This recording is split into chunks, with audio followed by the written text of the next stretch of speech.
그 명태균 씨도 윤석열, 김건희 두 사람을 향해서 본인이 그 다 공개해 버리겠다라고 말했다. 내가 이런 협박범처럼 살아야 되겠습니까? 라고 얘기를 합니다. 그러니까 본인 스스로 협박을 했다라고 암시를 하고 있는 거예요. 그러면 세상에 도대체 대통령 내외가 얼마나 많은 약점을 잡혔으면 명태균이면 명태균, 도이치모터스 공범이면 공범들 이 사람들이 전부 하나씩 쥐고 있으면서 목줄을 흔들고 있다 이렇게 봐야 되는 거 아닙니까, 의원님? 정상적인 국정 운영이 가능한 겁니까, 이 사람들이? 저는 불가능한 지 오래됐다고 생각하고 예. 사실은 이제 대통령으로 자리에 나서지 않아야 될 분이 네. 대통령으로 나서서 국가적으로 불행한 사태에 이르렀다고 생각합니다. 우리 국민들이 그때 잘못 판단한 건가요? 네, 아마 저는 이제 당시에 검찰총장이 그만두자마자 정치에 뛰어들고 그리고 대통령 후보가 되고 이런 일련의 과정들이 사실은 용납할 수 없는 행위들이거든요. 그런데 어쨌든 그 국민의힘에서 전혀 엉뚱하게 네. 그 영입을 해서 예. 대통령으로 되는 모습을 보고 뭐 굉장히 그때 절망했었습니다. 이게 지금 이제 저희가 명품백 사건 다루고 도이치모터스 사건 다루고 지금 양평 고속도로 같은 경우에는 지금 다루지도 못하고 있고 게다가 이제 공천 개입과 관련해서는 일단이 드러나고 있는 것이고 그리고 이게 김대남의 육성을 통해서 대통령실 내부가 어떤지가 확인이 되는데 윤석열 대통령을 향해서 꼴통이라고 표현을 했어요. 네. 현직 대통령을 꼴통이라고 전직 참모가 얘기를 하고 다니고 그리고 실제로 50분 동안 이어진 그 의료 개혁에 대한 대통령의 어떤 담화에 대해서 혼자서 저렇게 주저리 떠들고 있다. 이게 지금 대통령실의 현실이라고 한다면 이게 지금 국정 운영이 제대로 돌아가지 않고 있다는 걸 본인들이 웅변하고 있는 거 아닙니까? 새롭지 않고 그 이제 윤석열 검찰총장 당시에 검사들이 하던 표현이기도 해요. 네?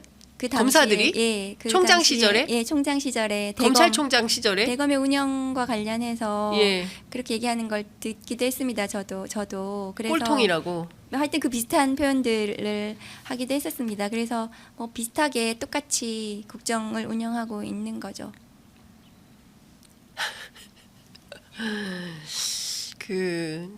검찰도요 현명하신 분들 계시지 않습니까? 의원님처럼 네. 이건 아니다 이렇게 해서는 안 된다라고 건강한 생각을 갖고 계시는 뭐 검사님들 계실 텐데 내부에서 이거 수사해야 된다 이런 목소리가 좀 커져야 되는 거 아닙니까? 근데 과거에는 보면 뭐 막 그 이프로스에 글도 많이 쓰시고 이랬는데 정말 조용합니다. 네, 지금 저도 이제 그게 좀 그 안타깝긴 한데 네. 저를 보시면 음. 그 해임을 시켰잖아요. 네. 다른 목소리를 내고 그 아무 잘못도 없는데 그 굉장히 중한 그 징계를 그 하면서 해임을 시키는 걸 보고 네. 검사들은 그 두려울 것 같아요. 그런 목소리를 내는 것이 자신의 신분과 네. 이런 그 지위에 굉장히 막대한 영향을 미치고 음. 게다가 저는 변호사도 못 하잖아요. 해임을 하면. 그래서 이제 저는 어쨌든 지금 이제 정치권에 들어와서 일을 하고 있지만 뭐 그런 그냥 상황이 밥줄을 되면 끊어버리는 건가요? 그렇죠. 예. 그렇기 때문에 목소리를 못 내는 것도 있고 실제로 지금 검찰 운영 자체가 친윤 검사들이 주요 포스트에 모두 포진하고 있고 의사결정을 그 사람들이 하기 때문에 그 전체적인 의사결정이 정권의 이해관계에 맞도록 가는 거죠. 그래서 그것에 대해서 또 인사로 혜택을 주고 그 대통령이 지금 뭐 아주 권력이 약해졌다고는 하지만 지지율 낮다고는 하지만 검사들의 인사권은 앞으로 지금 2년, 3년 할 수 있어요. 네. 그리고 인사를 뭐 계속 할 수도 있죠. 한 달 만에 한 번씩 할 수도 있습니다. 아무도 뭐라고 하지 않죠. 정말요. 네, 그래서 그런 인사권을 아직도 가지고 있는 대통령이기 때문에 예. 그것에 대해서 검사들이 다른 목소리를 내기는 굉장히 어렵다. 인사와 감찰권이 있죠. 또 저처럼 이제 징계해서 예. 잘라버릴 수가 있는 거죠. 예. 인사권과 감찰권을 네. 윤석열 대통령이 쥐고 가지고 있는 있죠. 한 예. 검사들이 자유롭게 본인의 판단이나 생각에 따라서 수사해서 처벌하고 이것은 불가하다 이렇게 봐야 그럴 되겠네요. 가능성 없어 보이고 예. 그러려면 이제 직을 걸고 예. 이제 검사들이 해야 예. 되겠죠. 예. 그러니까 이제 우회해서 뭐 언론을 통해서 이런 그 수사 정보, 수사 자료를 흘리면서 국민들에게 이거 제대로 좀 갈 수 있도록 알아주세요라고 시그널을 검찰이 우회적으로 보내고 있다 이렇게 저는 조금 그런 부분 의심스럽거든요. 예, 이게 예. 불기소로 종결이 돼서는 안 된다는 그런 내부적인 의견이 있지 않을까. 네. 너무나 명백하거든요. 그래서 예. 그 만일에 이게 불기소를 할 수 있었다면 윤석열 정부 들자마자 했겠죠. 그것을 네. 왜 하지 않았을까요? 도저히 불기소할 수 없는 사건이었기 때문이겠죠. 그러면 이것은 기소도 못하고 불기소도 못하고 이 우왕좌왕하는 중에 지금 이제 항소심에서 전주에 대해서 무죄가 날 거라고 네. 이렇게 또 생각을 기대했다가 안 예. 되니까 그렇죠. 지금으로서는 그 전주들 한 90여 명에 대한 전수조사를 네. 한다고 언론 보도를 맞습니다. 봤거든요. 그리고 예. 그 전주들에 대해서 주가 조작 알았나 몰랐나 이거 네. 조사해서 몰랐다고 하면 따라서 김건희도 몰랐다. 예. 이렇게 불기소를 하려고 하지 않았을까. 예. 그렇게 준비하고 있지 않을까 의심스럽습니다. 답답합니다. 그 의원님께서 어제 그 마지막 국회 법사위 하실 때 네. 검찰에 대해서 정말 또 사자후를 네. 토하셨는데요. 그 이화영 사건 자체가 어찌 보자면 검찰의 조직적인 범죄 행위다. 특히 이제 조재현 변호사의 등장을 굉장히 주목해서 말씀을 하셨어요. 이분은 이제 검찰 선배인 것이죠. 그렇죠. 예. 네. 그리고 이 사람이 와서 한 얘기가 검찰 고위직의 약속이다.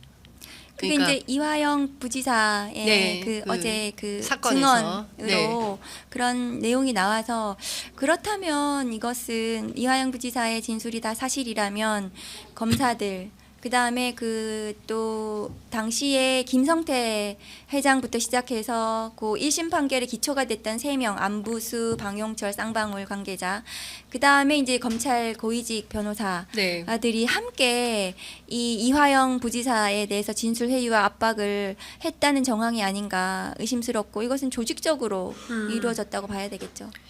그러니까요. 그 의원님께서 말씀하셨습니다. 이것은 수사가 아니라 사냥이다. 그것은 표적 수사를 표현한 거죠. 네. 그리고 우리가 익히 그동안 봐왔어요. 그 한명숙 전 총리의 예. 사건에서도 수용자들 모아놓고 증언 연습시켰다는 맞습니다. 것이 예. 논란이 됐었죠. 됐고 그 다음에 이제 조국 전 장관 네. 그 지금 우리 조국 대표님에 대한 2019년도 수사도 그 온 가족을 그 다음에 지인들을 샅샅이 수백 번의 압수수색을 통해 가지고 사냥을 네. 한 거죠. 그리고 지금 야당 대표의 제1야당 대표에 대해서도 그냥 보고했다고 예. 진술만 해달라, 보고했다고 말만 해라 이렇게 계속 해유 협박했다고 이하영 부지사가 얘기하잖아요. 네. 그래서 그것은 수사가 아니죠. 수사는 인권을 지키고 네. 그 다음에 실체를 정확하게 물적인 증거를 토대로 그 추궁을 해서 규명을 하고 이것이 수사인 거지. 국민 누구도 그 검찰에게 표적 수사를 하고 사냥을 하라고 권한을 주지 않았습니다. 저런 검찰권은 남용이고 반드시 이제 수사 기소가 분리가 되어서 견제하고 민주적으로 통제를 받아야 되는 당위성이 저는 어제 입증이 됐다고 생각합니다. 네. 그 11일 이제 다음 주 금요일인데요. 네. 그 시민사회 단체들이 모여서 거부권을 거부하는 행동에 돌입을 한다고 합니다. 네. 예, 그러니까 본격적인 촛불 집회가 다시 시민사회로부터 시작이 좀 되는 것 같습니다. 국민들이 더 이상 좀 이런 방식의 정치 행태를 김건희 여사의 문제를 그러니까 법 위에서 사실상 법을 농락하는 거 아니겠습니까? 이제 이런 거를 더 이상 여일하게 봐줄 수가 없겠다라고 판단한 분들이 아마도 광장에 또 모이지 않을까라는 생각이 좀 드는데요. 어쨌든 국회에서 당장 다음 주부터 국감이 시작되니까 또 의원님의 활약 어떠실지 저희가 지켜보도록 하겠습니다. 네, 열심히 하겠습니다. 예, 오늘 말씀 잘 들었습니다. 아유, 1시간 동안 긴 시간 너무 감사합니다. 저 시간 가는 줄 모르고 들었어요. 의원님 혹시 힘들지 않으셨습니까? 아닙니다. 좋은 시간이었습니다. 네, 또 불러주세요. 네, 감사합니다, 의원님. 고맙습니다. 네, 감사합니다.